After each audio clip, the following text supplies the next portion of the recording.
बयानबाजी खुलकर हो रही है। आरोपों का दौर लगातार रफ्तार पकड़ रहा है और इस बीच पूरी सियासत के बीच सरकार ने सुप्रीम कोर्ट में हलफनामा दाखिल कर दिया।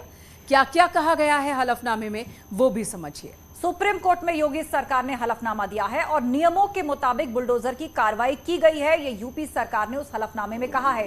कोई प्रभावित पक्ष कोर्ट नहीं आया, ये दलील भी यूपी सरकार ने दी। बुलडोजर से अवैध संपत्ति ही ढाई गई है, ये बात यूपी सरकार ने सुप्रीम कोर्ट में कही है और बदले की भावना से कोई काम यहां नहीं हो रहा है। कानपुर में बिल्डर ने अवैध निर्माण की बात मानी है, ये भी सरकार ने जिक्र किया है हलफनामे में। वहीं प्रयागराज में पहले ही भेज दिया गया था नोटिस, ये बात कही गई है सरकार की ओर से।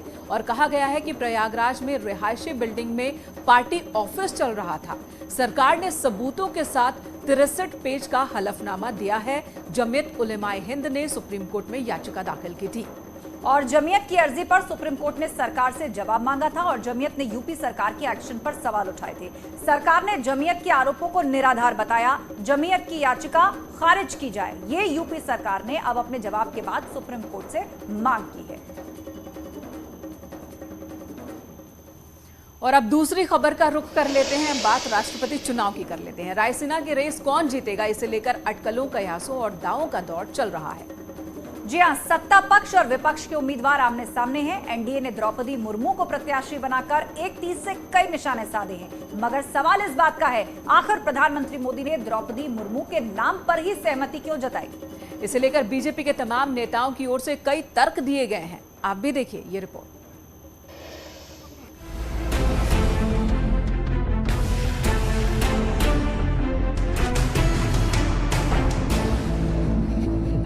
राष्ट्रपति चुनाव के लिए उम्मीदवारों के ऐलान के साथ ही राजनीतिक हलचल तेज हो चुकी है। एनडीए ने ओबीसी समाज से आने वाली द्रौपदी मुर्मू पर दांव खेला है। लंबी चर्चा के बाद द्रौपदी मुर्मू के नाम पर मुहर लगाई गई, जिसके कई सियासी मायने हैं। भारतीय जनता पार्टी इसे पीएम मोदी की सबका साथ सबका विकास वाली सोच का नतीजा बता रहे हैं कि जिस समाज को आखिरी पायदान पे समझा जाता है, उस समाज से आने वाला व्यक्ति या आने वाली नेता जो है वो पहली देश की नागरिक बनने जा रही है। और पहली बार ऐसा हो रहा है कि उस समाज का कोई व्यक्ति देश का पहला नागरिक या राष्ट्रपति बनने जा रहा है।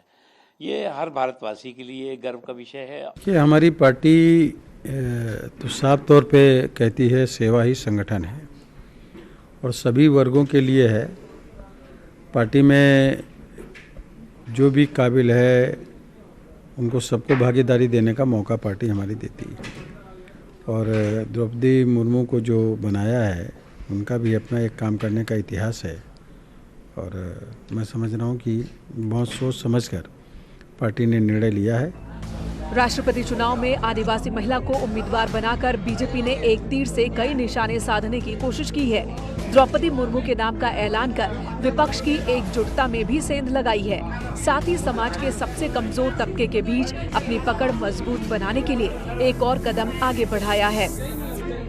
कांग्रेस को भी चाहिए, अन्य विपक्षी को चाहिए, राजनीति से ज्यादा सामाजिक नारी सशक्तिकरण और सामाजिक सशक्तिकरण पर समर्थन करना चाहिए। आदरणीय प्रधानमंत्री नरेंद्र मोदी जी का जो चिंतन है कि जो अंतिम पायदान पर खड़ा हुआ व्यक्ति है उसके हितों की संरक्षण, उसके हितों का संरक्षण करना, उसको मान सम्मान स्वाभिमान उसके अंदर जागृत करना, तो ये श्रीमती मुर्मू जी को जो प्रत्याशी बनाया है पूरा देश स्वागत कर रहा है। सबका साथ और सबका विकास की जो बात माननीय प्रधानमंत्री श्रीमान नरेंद्र मोदी जी ने करी है, समानता उस वर्ग के लिए जो सबसे पिछड़ा हुआ था, आदिवासी क्षेत्र में रहने वाले भी एक छोटे से परिवार में जन्मी योग्य और समर्पित कार्यकर्ता के रूप में उनका चयन किया है।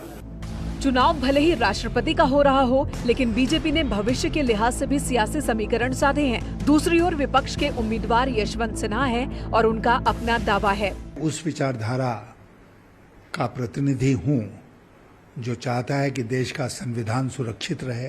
संविधान और बुलडोजर दोनों साथ साथ नहीं चले, संविधान चले, बुलडोजर नहीं। चुनाव से पहले तमाम दावे भी हो रहे हैं और तरह तरह की चर्चा भी हो रही है। इस पूरी लड़ाई में सियासी तौर पर कई संकेत हैं और इन संकेतों के सहारे ही दोनों पक्ष 2024 के लिए भी बिसात बिछा रहे हैं। Bureau report, news 18। तो द्रौपदी मुर्मू को राष्ट्रपति उम्मीदवार बनाकर प्रधानमंत्री मोदी और बीजेपी ने कई ऐसे दांव चले हैं जो विपक्ष की रणनीति पर भारी है। सिर्फ राष्ट्रपति चुनाव ही नहीं बल्कि 2024 लोकसभा चुनाव के लिहाज से भी इसे बेहद अहम माना जा रहा है। जरा समझिए कि कैसे मुर्मू के जरिए भविष्य की राजनीतिक राह बीजेपी आगे बढ़ाना चाहती है। बड़ा सियासी संदेश देने की कोशिश है, सबका साथ सबका विकास को अमली जामा पहनाने की कोशिश है। पार्टी में हर तबके को सम्मान का संदेश दिया जा सकता है। आदिवासी समाज को साथ लाने की कवायद है। 2024 के लिए समीकरण साधने की कोशिश है। आदिवासी सेंट्रिक लोकसभा सीटों पर भी नजर है। 8.9% ओबीसी पर पकड़ बनाने की कोशिश, महिला शक्ति का विश्वास कायम रखने की पहल है। आदिवासी बाहुल राज्यों पर बीजेपी का फोकस है। समानता और एकता का संदेश पार्टी देना चाहती है। गुजरात विधानसभा चुनाव के लिहाज से काफी अहम माना जा रहा है। गुजरात में इसी साल विधानसभा चुनाव होने हैं और गुजरात में करीब 14.8% आदिवासी रहते हैं। गुजरात में ओबीसी के लिए 27 सीटें रिजर्व भी हैं। द्रौपदी मुर्मू के सहारे भविष्य में बीजेपी की सियासत कितनी मजबूत होगी, इसका जवाब आने वाले वक्त में ही मिलेगा। लेकिन अगर द्रौपदी जीतती हैं तो वो कई रिकॉर्ड कायम जरूर करेंगी। क्या है वो रिकॉर्ड, एक नजर इस पर भी डालते हैं। पहली आदिवासी राष्ट्रपति होंगी। जी हां, देश की पहली आदिवासी राष्ट्रपति होंगी। देश की दूसरी महिला राष्ट्रपति होंगी। ओडिशा से आने वाली पहली राष्ट्रपति होंगी। आजादी के बाद पैदा होने वाली पहली राष्ट्रपति बनेंगी। सबसे कम उम्र की राष्ट्रपति होंगी। 64 साल की उम्र में बन जाएंगी राष्ट्रपति।